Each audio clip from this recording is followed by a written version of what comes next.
that our town's not anywhere near what is going on with Seattle, with Chaz or Chop, whatever they want to call it. The city now, it's gone down from 7 blocks that they're taking over to 3 now, which they did push them back in this area. Who pushed them back? I don't know. I guess the police or whatever, but there was a guy that interviewed last night on Laura Ingram's, I believe. He's going to actually move to Arizona because he says that this has been going on off and on where the mayor and the governor of Seattle or Washington State, they're making it very hard for people who own business and pay the taxes to be able to survive there. And so now this is the ultimate thing. He said to me, I can't open my business. Pretty much the same situation we have here. Yeah, but at least though, boarded it down. They haven't. Oh my gosh. They put out a word last night because going to supposedly make a statement, and Daniel Cameron is supposedly going to be the prosecutor of the man, whatever, I can't remember here. There's somebody that's involved in one of the shootings. I'm not sure what. Was he a white cop or something? It might have been. Breonna Taylor, it could have been. He's already been arrested. They said they were bringing in busloads last night. Downtown Louisville? Downtown Louisville. Part of Soros's. And they George Soros. Actually, they warned people not to go downtown. And they were putting up extra. I thought that was over the weekend. Oh, this was actually last night. Oh my gosh, I didn't know that. It's not really getting better. It's getting worse. Well, and Louisville is one of the big epicenters of it. Well, the police are getting kind of fed up with Mayor Fisher. Yeah. That's what we need to talk about the petition. The idea is that the mayor wants all the police to just back up and surrender and let the rioters burn the city or throw rocks through the Cathedral of the Assumption and just burn everything and ruin the Kroger down in the West End so there's no place to shop. And just, he doesn't seem to care about people or businesses or even his property, even the officers, because the officers themselves are in jeopardy. Grave danger. If they shoot somebody causing damage or harm to others, they're going to be put in jail. These former policemen earlier had their own rally, and retired, weren't they? Yeah, some of them were still active, but they were off duty. But he said by August there's going to be 100 police officers who are going to quit the force if something didn't change. And they don't want to. They're not getting any support, and they just can't live like that. I have a question. If you're listening, if you ever were going to listen to this, Mayor Fisher, wonder if somebody came to your house. Wonder if somebody comes to your house and they don't like that you have a nice house. They want everybody to be equal, and so we're going to throw rocks at your house. We're going to take you over because we don't like it. We're not all equal. No one's equal. We're all created equal in the image of who we are as a personhood. Everybody is to be happy whatever they want to do in life, whether they're a librarian, whether they're a doctor, whether they're a fisherman, or whether they're a construction worker, whether they're a doctor, whatever it be. You have a choice to make that decision. Right. If you don't want to make a lot of money, well, then don't.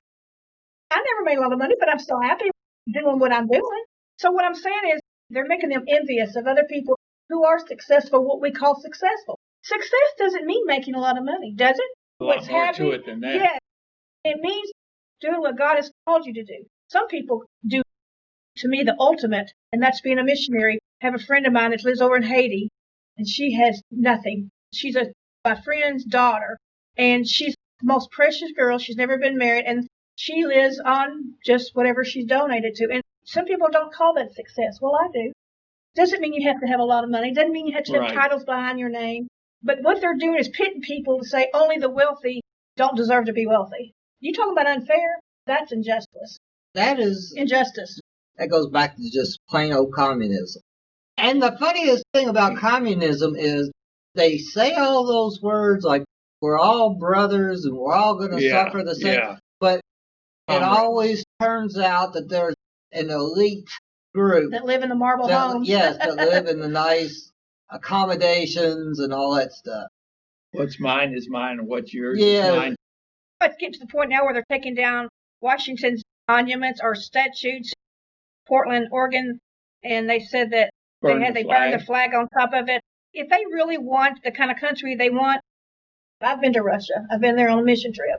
When I got back, I almost got on my knees and kissed The ground. ground because when in the airport in New Jersey, because I was like, we're so blessed here. We go for miles and hundreds of miles and miles of people living in flats, one on top of each other, or hardly any homes. And if they are, they're not good homes, one after another of orphanages. There's a lot of orphanages over there. But only the place of real wealth is in Moscow or St. Petersburg. Everything else, all the country, when we would travel from one end all the way up to this to Kiev, it was just lands and lands of poverty. And where we would have the mission field, it was in apartment high-rise.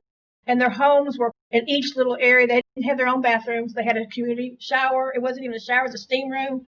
And it's probably 400 feet by 400, really small, maybe more than that. But when I send things to the people, the little kids I met over there, become fond too, they never got the stuff.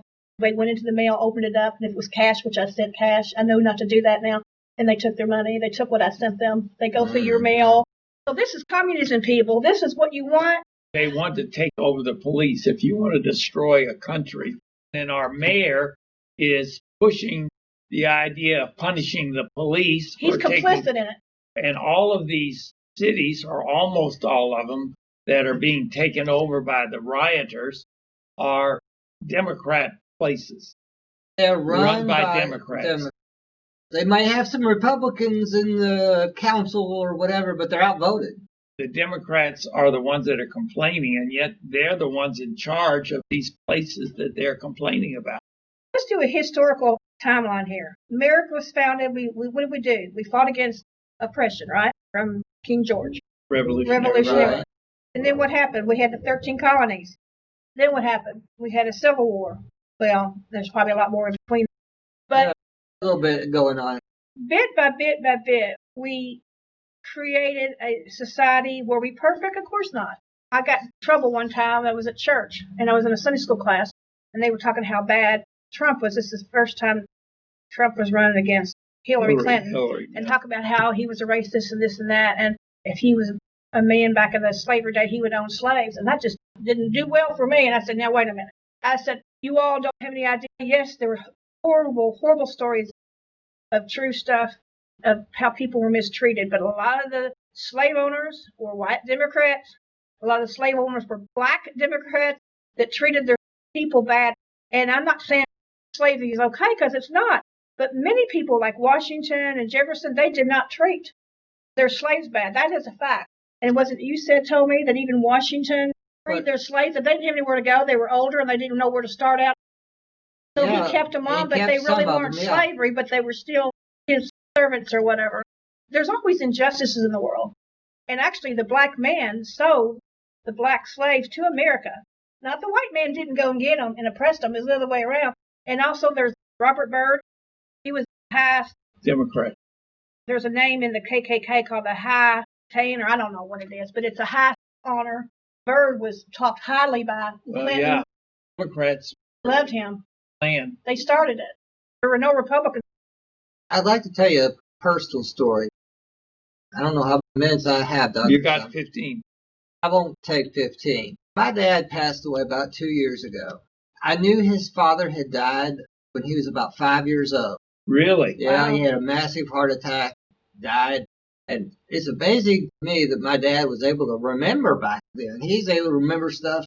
But they were down in the heart of Mississippi. And so it was a long time ago. But he was a butcher. Your dad? My father's Grandfather. dad. Apparently there was an incident where he actually did slap down some black lady, which we all would say now, that's not good. That's inappropriate. Yeah. But when he had this heart attack, he was dead. They were like sharecroppers. And so when his father was dead, he couldn't protect him.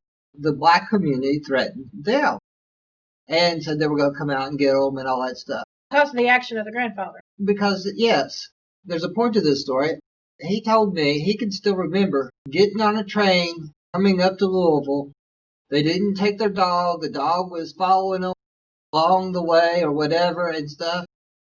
And he was always kind of not racist, but against blacks in general. And I never understood exactly until those last year or two because what he felt like as a He 5-year-old, felt threatened by them, he felt like they were discriminating. blaming him for somebody else's And fault. so my point is this. You can go and go and go. Somebody has to say stop. Stop. And this is where it stops. I don't care. I forgive these people and we're moving on. That's a personal story. That actually really happened. So Reminds me what happened with me in 7th grade. I went to Bryan Station Junior, and it was pretty much half and half white and half black. This was in Lexington, Kentucky. That was during the 60s when it was very in turmoil going on. We had our PE class over at the high school. So there was a walkway. We would go from junior high to the high school. And I was in 7th grade. I was real little. I was only 4'10", hadn't gotten my height yet. I was pretty good in gymnastics. So the teacher wanted me to do some samples. Got on the uneven bars. I wasn't good on the balance beam, but just different things.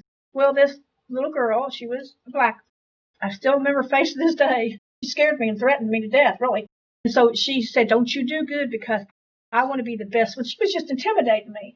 And yeah. I guess I had skunk back then because I was littler. She was little too, though. I was like, I'm not going to not do good and not get a good grade. I said to myself. So I went ahead and did my thing. And on the way back from Bryan Station High School to the junior high, my friends, I remember their names, Deanne and Gloria, were with me. And all of a sudden, there was this big group of black girls coming after me. I said, where y'all going? She said, we're leaving. We're not going to get hurt.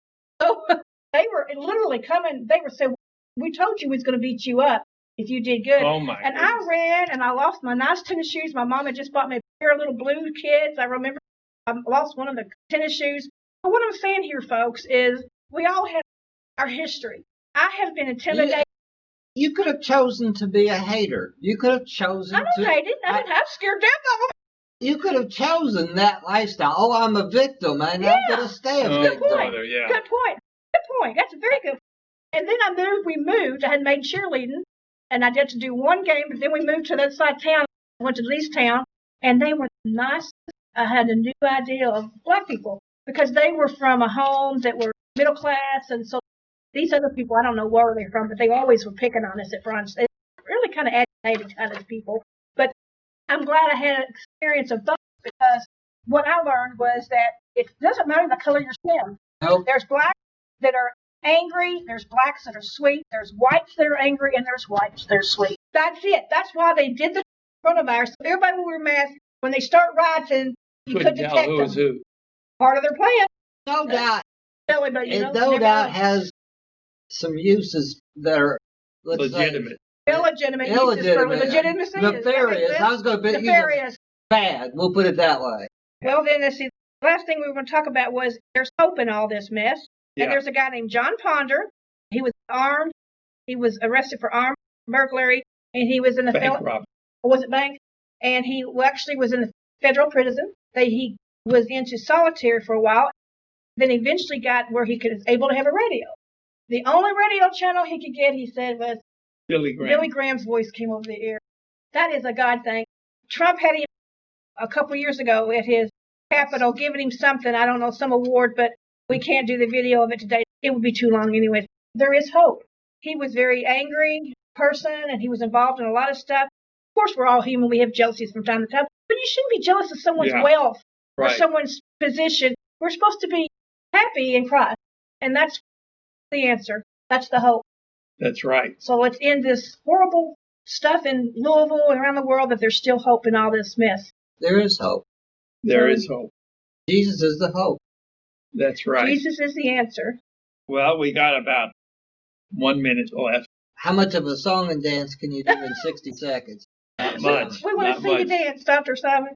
Oh, there's a petition to try to get the mayor out of office because he's allowing the rioters to burn the city. And he's causing the police force to actually dishearten. He's trying to. The morale is down. Yeah. And they're planning on quitting. What do they have to worry about? Because they're going to be well protected. The mayor and the governor, they're not going to have any problems, but people like us who can't afford private security. The number is 893-2444. Call Or 895-5025. 895-5025, and we can talk about how to get on the petition to get rid of the mayor and also the petition to stop the rise in taxes. Yes, 9.5% JCPS. That is That's that absolutely is nuts. ridiculous. Well, also, Richard Pearson is going to take these petitions to the alderman at one point. That's what I mean. We should have, did you say press conference? Isn't that what you wanted to do? Yeah. Would be something in the future, hopefully soon. We can get these petitions going. So that number again, 893-2444 or 895-5025. So give us a call and we'll get with you on these different papers. God bless Thank you and tune in again next week for the rest of the news. Hi, I'm Dr. Frank Simon. I'm an allergist and family doctor, board certified in both allergy and internal medicine. I specialize in allergy, headaches, sinus, hives, cough, asthma, hypertension, and diabetes. We're located at 1404 Browns Lane near Norton Suburban Hospital. Our phone number is 895-5088. We can see you tomorrow. This is Frank Simon with the rest of the news. There's a lot going on in Louisville, and we're going to bring you up to date with a lot of information that the media will not publish, will not show you. Let's begin. Let me see. Here's John Brewer. Here's Corbin Seavers. And here's Cindy Marlow. And Dr. Frank Simon. Now let's go with John. And Corbin went downtown and took some pictures that you won't believe of what's going on downtown. All right, so we're going to flip to that. I think Corbin's going to talk about it, aren't you, Corbin? Okay, well, we're starting here. This is a picture of the courthouse. It was boarded up? Yes, it's all boarded up. All around. This is the sad thing about it. To go downtown Louisville. I love this city. I love the people of this city. This is what my city is deteriorated to. All boarded up. Because we don't have the leadership that steps up and says, look, law and order first and foremost. You can't really have a democracy if there's lawlessness. Look over the tents. Talk about that, Corbin. So it's right here, central area, the park there. Got a lot of folks been camping out there, got a lot of different types of signs. Allegedly, they're there to talk about justice for Breonna Taylor. But as you walk around, you just have to start asking yourself, what's the connection? You'll find groups down here, the Democratic Socialists of America, Kentucky Alliance Against Racist and Political Repression. You have signs stating that the police are murderers, just things of that nature. And these folks are just sleeping out there. Interestingly enough, you also had Starbucks down there. You have Starbucks down there giving out free coffee. Charles Booker, his people were there with a stand, like a booth. A lot of free water was available. Tell you one thing, they're not going to go thirsty. They're not going to dehydrate. A lot of free water down there. And other people giving out free food. Now, this gentleman, we just missed his sign. He is Bell, last name Bell. As far as I know, he is a teacher in the public school system. He's a flat-out socialist. That's the way he describes himself. Wow. He's associated with Democratic Socialists of America. So folks don't walk around thinking conservatives, they're a bunch of nuts, they're paranoid. No, they're there. Leftist indoctrination is present in our school system. Now he's also running for Metro Council. And I think my man's going to bring up something else. So some other things that we took pictures of. A lot of it's boarded up now because everyone's trying to break the windows. That's going to help you and me and everybody. If they just broke a few more windows, everything would be all right. What really bothers me, and what I just don't flat out understand, is Mayor Fisher. I've met him a few times. I have a lot of respect for the man. He's a brilliant businessman. He, above all people, knows that tourism dollars is important to the city of Louisville. And Derby dollars. Yes. These people coming in, they're going to come in and see this kind of image we're projecting to the world. Boarded up places, the lawlessness. Is this what we want, Louisville? Now, it seems to me that the police said that Mayor Fisher told them to retreat and let the rioters do whatever they wanted. Is that right? I don't know about that. Heard that. I do know that at one time the FOP, Internal Order Police, had a meeting with Mayor Fisher, and they got so upset about some of the things I heard from him that they walked out of the meeting. Wow. Walked out of the meeting. They had like 100 people, I think, walk out. Wow. And they had a big meeting down at Central Park. sort of said, as I recall, that Fisher told him to back down and let the rioters do their thing. Well, I can't speak directly to that. I've heard that as well. But what I can speak directly to is when we were there, taking photos there of this whole thing, I did not see one police officer.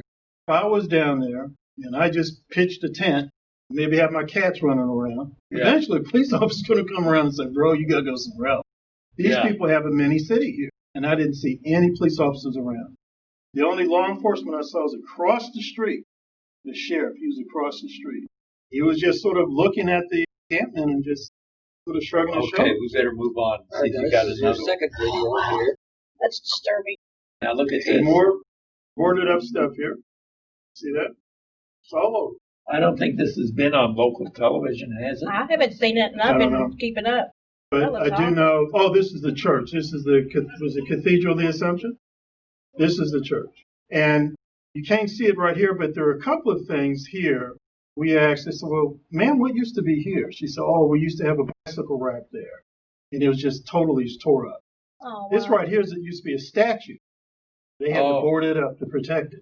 Wow. They did get it boarded up before it got At least that's good. That's the reason why they boarded up. Right here, these are small businesses. Can't even run their business, correct? They can't properly run their business. This isn't They normal. go inside and do their business? Yes, but the point is, this is not normal. Would you go down there? I wouldn't. Here it is. We're the 16th largest city in America.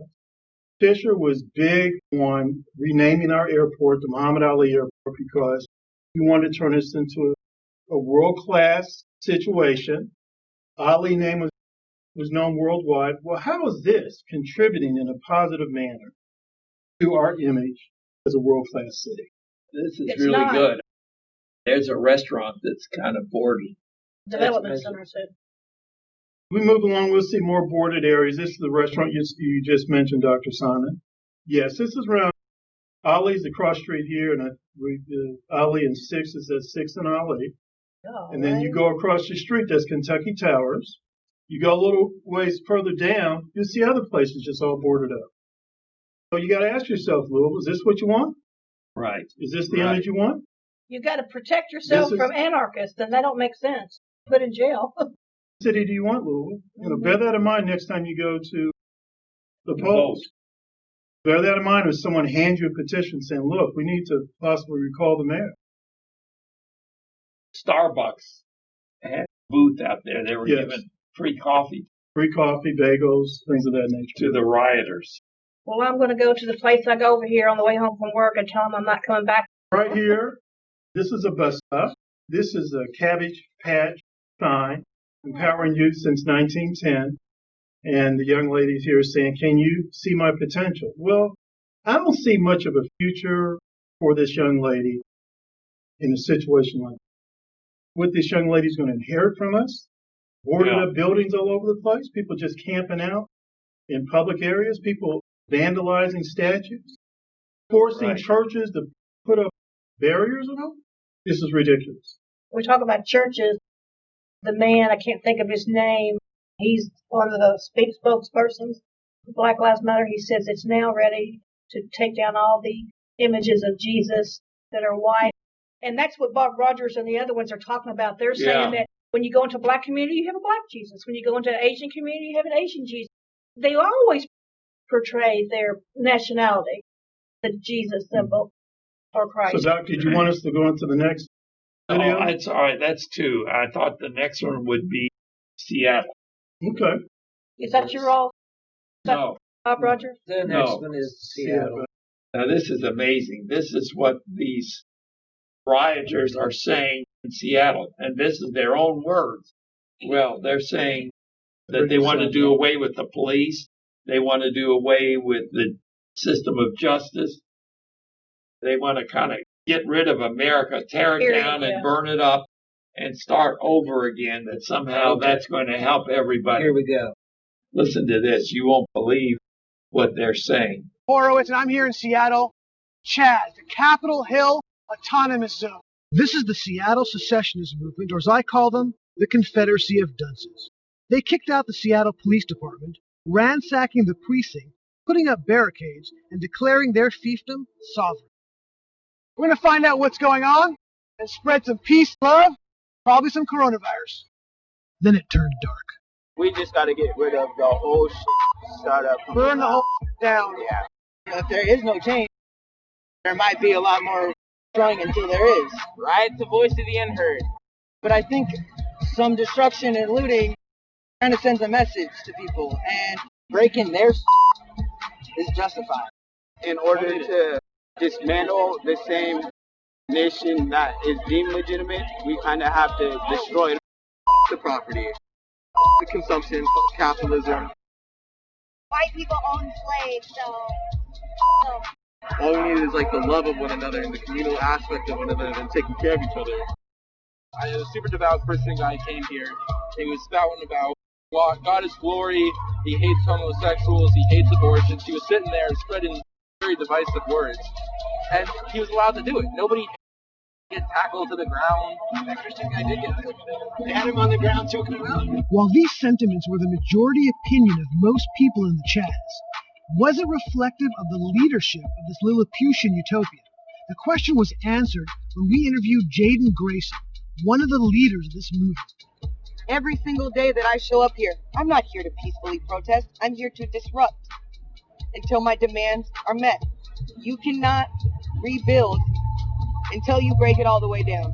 Respond to the demands of the people or prepare to be met with any means necessary.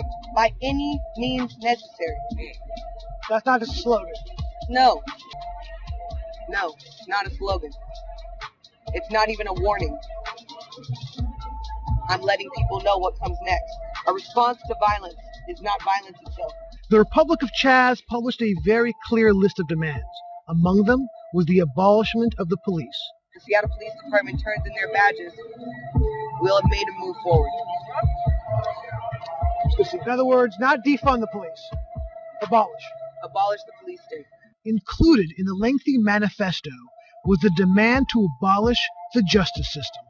So speaking of the criminal justice system, do you think that it's so inherently biased, so inherently racist, that the criminal justice system, the courts, all of that need to be taken away? Absolutely. Without question. And then what? Again, you're asking a question that cannot be answered. The unraveling that happens to that system is also exactly what will fuel the black minds and the black bodies that will recreate a new world. Should we abolish the prison system? Yes, we should get rid of it as we know it today. Get rid of it. Yes. I don't understand why more journalists are not asking those questions. We run to black people the minute that they're killed, and we have been seeing them be killed for so long that the PTSD from that is unbelievable. You have people still bitching about 9/11. Unbelievable. One act of terror. Do you feel like an American? I am an African brought to America.